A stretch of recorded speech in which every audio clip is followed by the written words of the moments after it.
السلام عليكم ورحمة الله وبركاته. طلاب تانية ثانوي وحشتوني، عاملين إيه؟ نحل مع بعض إن شاء الله. تقييم الأسبوع الثالث. نبدأ أول حاجة بالأداء الصفي، ورقة عمل الحصة. أي من سياسات أحمد بن طولون حققت له طموحاته في مصر والشام؟ النواحي الاجتماعية، الكفاءة الإدارية، سماته العلمية، المكانة الدينية. بص، لو كان هنا قال إن ارتبطت توليه الحكم، هنقول طبعا الأسباب إيه الاجتماعية أو النواحي الاجتماعية، عشان أحمد بن طولون زي ما عرفنا إن هو كان نائب عن زوج أمه بيكبات، ثم نائب عن صهره آه، يرجوخ. إنما هنا بيقول لك أي من ستات أحمد بن طولون حققت له الطموحات بمصر والشام. طبعا مصر والشام إحنا قلنا إن الراجل ده سياسي، يبقى بسبب كفاءته الإدارية. طيب تاني سؤال، يخرج عن عوامل تثبيت حكم الطولونيين في مصر والشام. ضعف الخلفاء العباسيين، الثورات ضد الدولة العباسية، خروج أطراف الخلافة عن السيطرة، علاقاته الاجتماعية مع الخلفاء العباسيين. بص، السؤال ده أنا عايز أكتب بدل الطولونيين هو أحمد بن طولون، عشان لو الطولونيين هيبقى أحمد بن طولون خمراوية. لا، وطالما هنستبعد ضعف الخلفاء العباسيين، الثورات ضد الدولة العباسية، وخروج أطراف الخلافة، هي الإجابة علاقاته الاجتماعية مع الخلفاء العباسيين. ولكن في مروية كان فيه علاقات اجتماعية مع الخليفة، حيث زوج بنته قطر الندى للخليفة العباسي. يبقى هنا المفروض كان أحمد بن طولون. يلا، تبقى لكم الحكم. ثالث سؤال، ارتبط تولية أحمد بن طولون الحكم في مصر من بيكبات التركي ويرجوه بعوامل دي، تمام لسه مجاوب عليها، وهي عوامل اجتماعية. رابع سؤال، بقراءة خريطة توسع الدولة الطولونية والإرشيدية نجد أنهم أدركوا أن أمن مصر القومي في منطقة بلاد الحجاز، بلاد الشام، إفريقيا، آسيا الصغرى. إحنا بنقول من أيام الخلفاء الراشدين إحنا عايزين نأمن الشام، هنيجي نفتح مصر عشان نأمن حدود الشام. طب إحنا دلوقتي موجودين في مصر، عايزين نأمنها، يبقى هنأمنها عن طريق إن إحنا نفتح الشام أو نخضع الشام تحت سيطرة الدولة بتاعتنا، يبقى طبعا الإجابة بلاد الشام. خامس سؤال، وجه الاختلاف بين خمروية وأحمد ابن طولون. وجه الاختلاف كان في إيه؟ في وسائل تثبيت الحكم، ولا كفاءة الحكم، ولا حكم بلاد الشام، ولا التبعية السياسية؟ لا، كانت التبعية السياسية هي كان بيتبعوا إيه؟ الخليفة العباسي. طب حكم لبلاد الشام، الاتنين حكموا بلاد الشام. طب الكفاءة في الحكم، الاتنين كفء في الحكم. طيب وسائل تثبيت الحكم، لا، وسائل تثبيت الحكم هي وجه الاختلاف، عشان أحمد بن طولون اتثبت في حكمه أصلا لمصر بسبب أسباب اجتماعية، إنما الخمروية بسبب قوته العسكرية. طيب سادس سؤال، حدد أوجه الشبه بين أحمد بن طولون والإخشيدي في توطيد الوضع الخارجي لمصر. توطيد يعني تثبيت الوضع الخارجي لمصر. طيب هنكتب إيه بقى؟ الاتنين مدوا نفوذهم إلى الشام ولا الحجاز. الاتنين، سواء أحمد بن طولون أو محمد بن طارق الإخشيدي، مدوا نفوذهم إلى الشام والحجاز. تاني حاجة، تصدوا للأخطار الخارجية. تصدوا للأخطار الخارجية. ثالث حاجة، إن أحمد بن طولون ومحمد بن طارق الإرشيدي كان ليهم تبعية للخلافة العباسية بسبب مكانته الدينية. ده أوجه الشبه ما بينهم. سابع سؤال، حدد مدى مصداقية العبارة التالية في ظل ما درست. يعد كافور الحاكم الفعلي لمصر في ظل ولاية أنوشور. أيوة فعلا، كافور كان في حكمه: واحد، ضبط أمور البلاد وإقرار الأمن في مصر والشام. تاني حاجة، السيطرة على مقاليد الحكم. ثالث حاجة، لم تتدخل الخلافة العباسية في مصر أثناء حكمه. كده خلصنا ورق عمل الحصة. ننتقل على الواجب. أول سؤال عندنا في الواجب، سياسة ليس لها ثوابت. تنطبق هذه العبارة على علاقة أحمد بن طولون بالمصريين، كفور الإخشيدي بالقاسم أنبور، الخميروية بالخليفة العباسي، محمد بن طاغي ببيكباك التركي. طبعا احنا نقول خميروية بالخليفة العباسي عشان هو ابتدى حكمه بالمعركة اللي كانت ما بينهم وانتصر في المروية، ثم عرض عليه الصلح وكتب له مصر والشام 30 سنة. تاني سؤال، أدى تغلغل نفوذ الترك في الدولة العباسية إلى نفوذ الترك تغلغلوا في حدود الدولة العباسية وفي أمور الدولة العباسية، مما أدى إلى ظهور طبعا الدول المستقلة زي الدولة الطولونية والدولة الإخشيدية. احنا قلنا إن أحمد بن طولون ده تركي، محمد بن طارق الإخشيدي تركي برضه. ثالث سؤال: اكتسبت الدولة الطولونية مكانة دينية متميزة بسيطرتها على، طالما مكانة دينية يبقى نفتكر دايما أراضي الحجاز. أراضي الحجاز اللي هي خدناها في الأرض غرب الجزيرة العربية. طيب، رابع سؤال: حلب، الرقة، أنطاكيا، حمص، أهم ما يميز تلك المدن خلال عصر الدولة الطولونية بمصر. إنها، بص، السؤال ده لازما ترجعوا للخريطة، لازما ترجعوا للخريطة.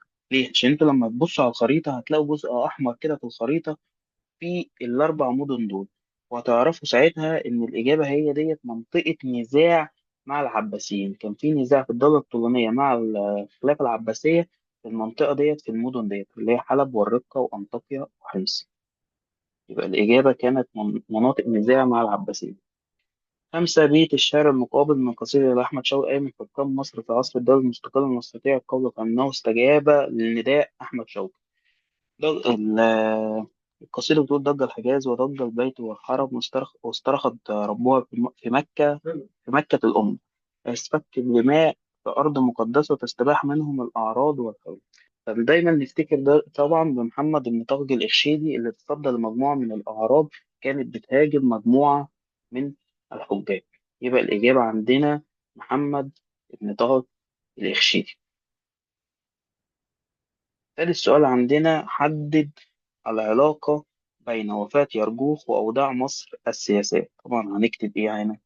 قال لك: وبعد وفاة يرجوخ أدى إلى تغيير وضع مصر السياسي، حيث أعلن بعد أحمد بن طولون بعد توليه الولاية عن أول دولة مستقلة وهي الدولة الطولونية.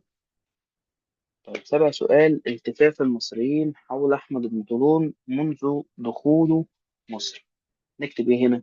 قال لك: لرغبته في معالجة الأمور وسياستها، لرغبته في معالجة الأمور وسياستها، فأغدق عليهم بالمنح والعطايا. لما قلنا إن أحمد بن طولون ضم مجموعة من المصريين الحاشية معاه، ساعدوه في معرفة أحوال المصريين والإدارة. ننتقل على التقييمات. أول تقييم عندنا المجموعة الأولى. أول سؤال: وجه الشبه بين أحمد بن طولون ومحمد بن طارق الإخشيدي يكمن في الاستقرار عن الدولة العباسية. يمكن هم أصلا ما استقلوش عن الدولة العباسية. النجاح في توطيد سلطته بمصر. الدخول في حروب ضد العباسيين، ما دخلوش في حروب، كان في شوية نزاع بس ما دخلوش في حروب. صد هجمات الفاطميين على مصر. ما كانش فيه وجه شبه عشان محمد بن طارق الإرشيدي هو اللي صد الهجمات، إنما أحمد بن طولون لم يصد. يبقى طبعا وجه الشبه بالنجاح في تثبيت سلطته بمصر. النجاح في تثبيت سلطته بمصر. طيب، تاني سؤال: مصائب قوم عند قوم فوائد تنطبق هذه العبارة على أي من الأحداث التالية للدولة الطولونية؟ تولية ابن طولون للحكم، توطيد حكم ابن طولون، تولية خمروية حكم مصر، موت يرجوخ التركي. طيب، مصائب قوم عند قوم فوائد، يعني لما يحصل لك مصيبة ممكن تبقى عندك أنت تبقى فايدة بالنسبة لك. طب إيه اللي حصل في حاجة زي كده؟ قال له: توليه خمروية حكم مصر. طب تولى خمروية حكم مصر بعد وفاة مين؟ بعد وفاة أحمد بن طولون. هي الإجابة موت يرجوخ التركي. كان لما يرجوخ لما مات كان هو أصلا الوالي على مصر، وكان مين النائب؟ أحمد بن طولون. طب مين يتعين والي بعد يرجوخ؟ أحمد بن طولون، اللي كان الشعب المصري كان إيه؟ كان بيحبه. فكان في مصيبة عند يرجوخ، ولكن كان في فايدة عند الشعب المصري وهو تولي أحمد بن طولون الحكم واستقلاله مصر. ثالث سؤال: بصير بأعقاب الأمور كأنما تخاطبه في كل أمر عواقب. أي من حكام مصر زمن الدولة المستقلة ينطبق عليه القول السابق؟ طبعا هنقول هنا بصير بأعقاب الأمور كأنما تخاطبه في كل أمر عواقب. يعني في أشعار كتير داخلة إيه معانا في المجموعة ديت، ولكن إحنا هنجاوب طبعا السؤال ده إن أحمد بن طولون، أحمد بن طولون، وليس يرجوخ وليس بيكباك وليس أبو القاسم.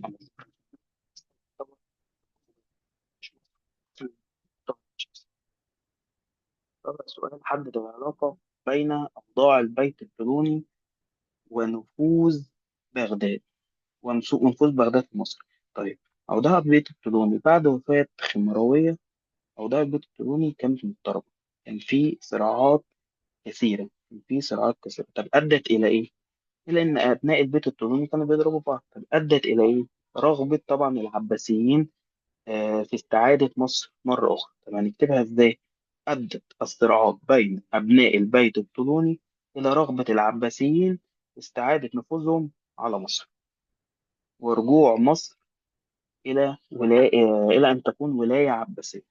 طيب، خامس سؤال: فيما تفسر سعى الولاية للانفراد بحكم مصر عن عاصمة الخلافة؟ احنا قلنا في ثلاث أسباب طبعا، وهي قوة مصر الاقتصادية، تاني حاجة موقع مصر المتميز وبعده عن مركز الخلافة ببغداد، ثالث حاجة طيبة شعبها وميله للمسالمة. احنا قلنا إن الشعب ده شعب مسالم. طيب، المجموعة التانية يا شباب: العوامل العوامل الاستراتيجية لتثبيت دعائم حكم أحمد ابن طولون في مصر تكمن في فقدان السيطرة على أطراف الدولة، الثورات المستمرة ضد العباسيين، وضع مصر الاقتصادي والسياسي، السعي الاستقلال عن دولة الخلافة. طيب، احنا هنا بنقول طبعا فقدان السيطرة على أطراف الدولة، ده بالنسبة للدولة العباسية. الخلافة العباسية ما كانش عارفة تسيطر على أطراف الدولة، مما ثبت دعائم الحكم طبعا لأحمد ابن طولون. طيب، أي من حكام مصر في عصر الدولة المستقلة تصدى للهجمات على مصر من حدودها الغربية؟ حدودها الغربية يعني من ناحية الدولة الفاطمية، ناحية المغرب. مين اللي عمل كده أو مين اللي تصدى للهجمات على مصر؟ طبعا محمد بن طاغت الإغشيدي. ثالث سؤال: تشابهت دولة الطولونيين مع الدولة الإغشيدية في قيام نزاع بينهما وبين الدولة العباسية. برضو عايزك ترجع للخريطة تاني، هتلاقي فيه جزء أحمر في الشام. الجزء الأحمر ده فيه بعض المدن اللي قام فيها نزاع بين الدولة العباسية والطولونيين والإرشيديين. طبعا الجزء ده في شمال الشام. رابع سؤال: تعدد العوامل السياسية التي أدت لتثبيت دعائم حكم أحمد بن طولون. طيب، أول حاجة شخصية أحمد بن طولون الطامحة للحكم والسلطان. تاني حاجة وضع مصر السياسي والاقتصادي. تالت حاجة ضعف الخلفاء العباسيين. رابع حاجة قيام ثورات ضد العباسيين. خامس سؤال يا حبيب قلبي: بيستنتج الأثر الناتج عن تولي كفور الإرشيد الوصاية على أناجور. طيب، لسه احنا مجاوبين السؤال ده، اللي هو ضبط أمور البلاد وإقرار الأمن بها في مصر والشام. تاني حاجة السيطرة على مقاليد الحكم، وكان في حكمه لم تتدخل الخلافة العباسية في شؤون الحكم. تمام يا شباب، كده نخش في المجموعة الثالثة. نستنتج من بقاء تبعية مصر السياسية للدولة العباسية طوال حكم الطولونيين والإخشيديين إنه جاء نتيجة تميز الحكم العباسي بيه. إحنا فضلنا سواء في حكم الطولونيين أو في الدولة الطولونية والدولة الإخشيدية، إحنا مستقلين بالحكم والإدارة، مفيش حد بيتدخل في شؤوننا. ولكن كان في تبعية دينية أو تبعية للخلافة العباسية بسبب المكانة الدينية للخليفة، فكنا بندعي له في المنابر وكنا بنبعت له جزية سنوية. يبقى فضلنا تابعين سياسيا للدولة العباسية بسبب طبعا المكانة الدينية للخليفة العباسي. ثاني سؤال: انتهى عصر الولاة في مصر عندما زاد في البيت العباسي نفوذ طبعا الترك. الولاة خلصوا من مصر، أو العباسيين ما عرفوش يعينوا ولاة على مصر بسبب طبعا زيادة نفوذ العنصر التركي. من العنصر التركي ده أحمد بن طولون ومحمد بن طارق الإرشيدي، الاثنين قوموا أول دولتين مستقلين في مصر. ثالث سؤال: الفترة من سقوط الدولة الطولونية حتى قيام الدولة الإرشيدية استمرت 3 عقود من الزمن. العقد يعني 10 سنوات، يعني استمرت 30 سنة ما بين الدولة الطولونية والدولة الإرشيدية.